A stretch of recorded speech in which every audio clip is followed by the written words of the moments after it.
A second source of Earth's eternal heat is something called radioactive decay.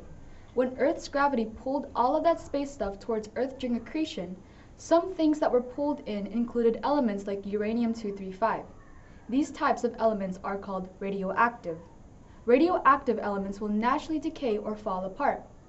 So why would an atom's nucleus fall apart? Every atom has one or more positively charged protons in its nucleus.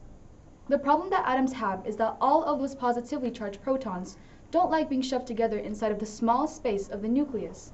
Their same charges repel each other like the north poles of two different magnets, and any atom with more than one proton should push its nucleus apart, destroying all except for the simplest atom, hydrogen, which only has one proton. This force that would destroy all but the simplest atoms is called electrostatic force. But nature has another force that helps atoms stay together. This force is called the strong nuclear force. This is a force of attraction, much like gravity, and it will pull tiny objects like protons together if the atom can just get the objects very close to each other. So, how do we get protons close enough so that the strong nuclear force can pull them together without the electrostatic force pushing them apart?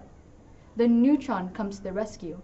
A neutron has no electrical charge, so it can get very close to protons without being pushed away. If the strong nuclear force can exert more attraction than the proton's electrostatic repulsion, the atom is stable and holds together. Sometimes atoms don't have the right mix of protons and neutrons though, because the forces are out of whack if the numbers aren't just right. Atoms with the wrong mix are unstable and their nuclei will break apart. This process is called radioactive decay. Why is radioactive decay important for geothermal energy? Well, when the nuclei tries to become more stable by falling apart, one of the other things released during decay is energy. That energy heats the earth from the inside and will make its way towards the surface to heat water underground and produce geothermal energy.